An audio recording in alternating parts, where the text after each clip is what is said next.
안녕하세요, 돌집사TV입니다. 자, 오늘부터는 제가 오랜만에 새로운 자격증을 준비를 하게 됐습니다. 자, 직업상담사 2급이라는 자격증이고요.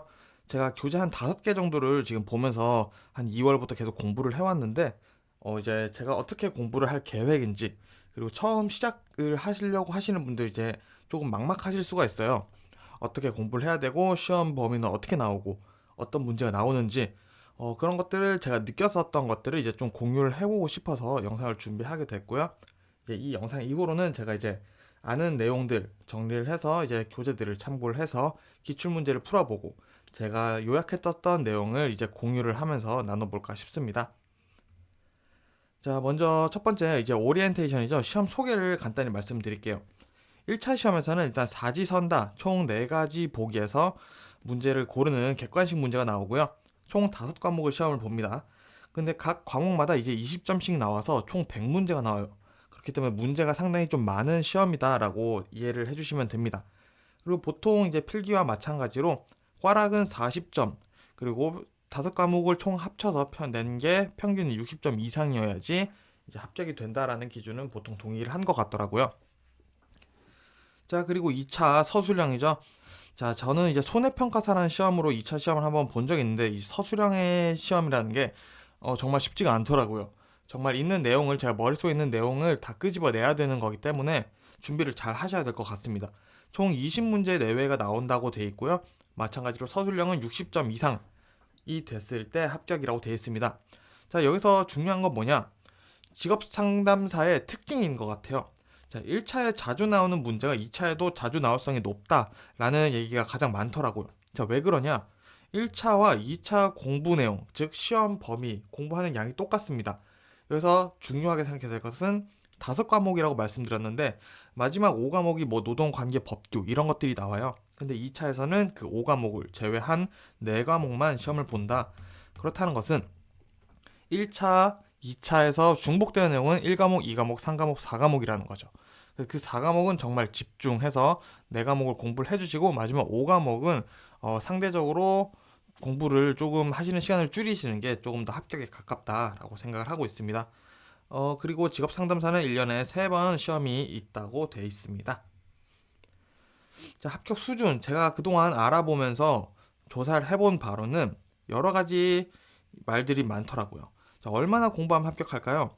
자, 출판사나 인강업체에서는 뭐라고 얘기를 하냐? 6개월은 준비를 해야 된다 라고 얘기를 하는데 이 부분은 사실 당연히 그렇게 얘기를 할 거라고 생각을 해요. 왜냐하면은 교재를 팔아야 되고 인터넷 강의를 팔아야 되는 특성상 뭔가 시험 기간을 길게 잡고 어렵게 느끼게 해서 도움을 받게끔 하기 위해서는 뭐 이렇게 얘기를 하는 게 뭐 상업적으로 당연하지 않나 싶고요. 또 제가 찾아본 몇 안 되는 개인 합격 후기를 좀 보니까 한 달에서 2달 정도 미친 듯이 공부를 하셨다는 말씀들이 많더라고요. 여기서 미친 듯이 공부를 했다라는 기준은 뭐 하루에 적어도 3시간 이렇게 손으로 쓰면서 집중해서 공부를 하신 시간이 그 정도 되시는 것 같더라고요. 그래서 저는 지금 현재는 교재를 5개 정도를 샀습니다. 그리고 인터넷 강의는 한 번도 본 적이 없는 상태이고요. 그래서 저는 인터넷 강의는 없이 한번 해보려고 합니다. 자, 무슨 교재로 공부하면 좋을까요? 자, 이것도 마찬가지로 네이버라고 말씀드려도 되는지 모르겠는데 어쨌든 자, 내 땡땡 이제 카페 있죠. 거기서 가장 회원수가 많은 카페를 다 가입을 했어요. 그리고 거기에서 사람들이 제일 좋다라고 얘기하는 교재들을 제가 다 샀습니다. 그렇게 제일 언론이 이제 언급이 많이 되는 교재를 사다 보니까 5개를 사게 됐고요. 그 중에서 뭐 좋다라고 생각되는 게 확실히 있긴 있습니다. 근데 제가 뭐 여기서 직접적으로 말씀드릴 수는 없기 때문에 뭐 메일 같은 거 남겨주시면 제가 교재 한번 추천드려 보도록 하겠습니다. 자, 그리고 인강을 어떤 게 보는 게 좋을까요? 자, 이것도 마찬가지로 제가 카페에서 좀 찾아봤어요. 근데 직업 상담사 같은 경우에는 제가 다른 공부를 했었던 것과는 다르게 조금 그리고 이해하기 쉬운 단어들이 많이 나왔어요. 그래서 접근성이 조금은 쉽다라고 제가 감히 평가를 한번 해보고 싶은데 그렇기 때문에 저는 일단은 인강을 안 보고 있고요. 마찬가지로 인강을 좀 추천받고 싶으신 분들은 이제 카페에 가서 한번 여쭤보시는 게 아마 조금 더 정확한 답변이 되지 않을까 싶습니다. 그래서 필기는 제가 생각했을 때는 생각보다 쉽다라고 말씀을 드리고 싶어요. 근데 여기서 중요한 거는 절대 쉽다라는 말씀은 아닙니다. 문제가 100가지나 되고 1차 때 나오는 내용들이 생각보다 어려운 내용들이 많이 나와요. 찍어서 풀 수 있는 문제가 거의 없습니다. 그렇기 때문에 여기서 생각보다 쉽다라고 말씀드리는 이유는 단어가 쉬운 단어들이 그래도 조금은 있다.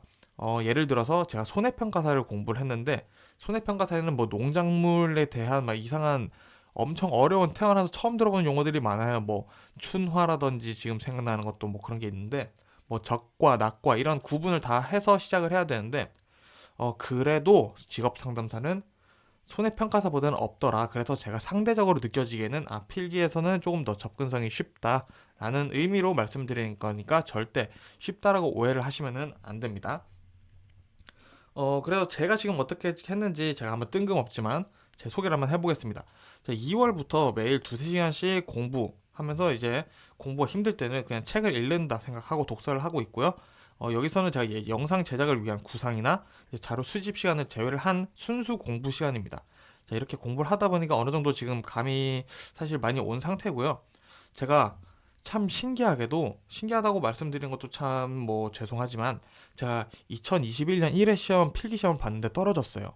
근데 제가 두 문제 차이로 떨어졌는데 제가 손해평가사라는 시험을 또 다시 말씀드리면은 제가 늘 하는 실수가 있는 것 같아요.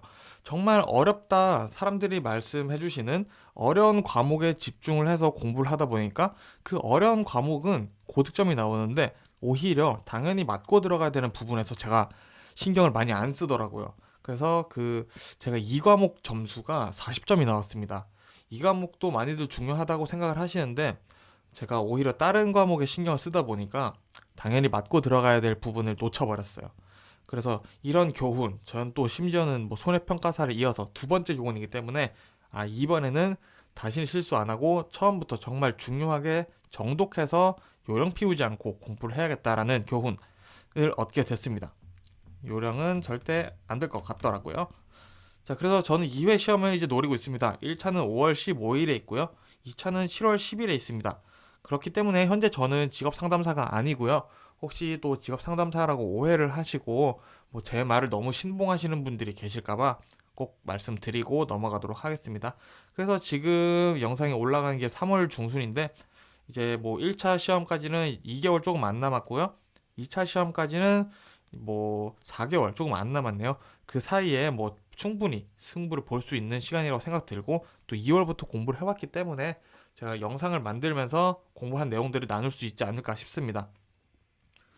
자, 그래서 결론을 좀 말씀드려보자면 제가 하는 개인 공부 뭐 이거는 제가 강사도 아니고 선생님도 아니기 때문에 저는 이렇게 공부를 한다는 걸 말씀드리고 싶고요.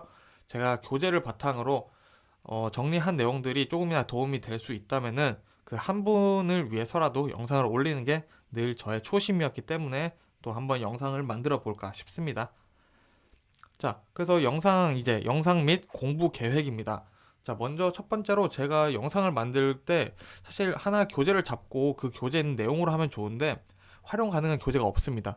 이거 같은 경우에는 모든 뭐 영상이 다 그렇지만 저작권 문제가 굉장히 중요하죠.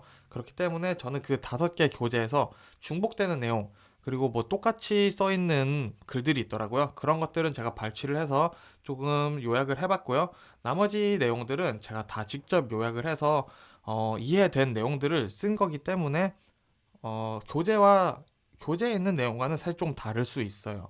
그렇지만 그 맥락, 그 내용은 똑같기 때문에 같이 공부를 해보셔도 될 것 같습니다. 이게 또 왜냐하면은 2차에서는 서술형이라고 말씀드렸잖아요. 그렇기 때문에 교재마다 내용이 다 다르기 때문에 감독관 분들이, 채점자분들이 틀린 내용이 아니다라고 생각하시면은 이제 합격, 이제 정답 처리를 해주신다. 그런 시험이기 때문에 맞는 내용을 쓰기만 하시면 됩니다. 그렇기 때문에 쉬운 내용으로 좀 더 쉬운 말로 풀어서 쓸 수 있으면은 이해하거나 공부하는데 좀 더 쉽겠죠. 그래서 저는 그런 거에 좀 초점을 맞췄고요. 모든 내용을 다 다룰 수는 없었습니다. 제가 교재를 만드는 것처럼 하긴 했지만 너무 양이 많고 힘들더라고요. 그래서 필수 출제 가능성이 있는 것들을 해서 위주로 요약을 했습니다. 그렇기 때문에 제가 올리는 영상에 있는 내용들은 무조건 머릿속에 넣어두시고 시험을 보러 가셔야 된다는 말씀으로 이해를 하셔도 좋을 것 같아요. 그리고 최대한 공개된 문제풀이로 제가 시험 연습을 할 계획입니다. 뭐 CBT에 있는 기출 문제라던가 그리고 공개되어 있는 서술형 문제 이런 것들 있죠.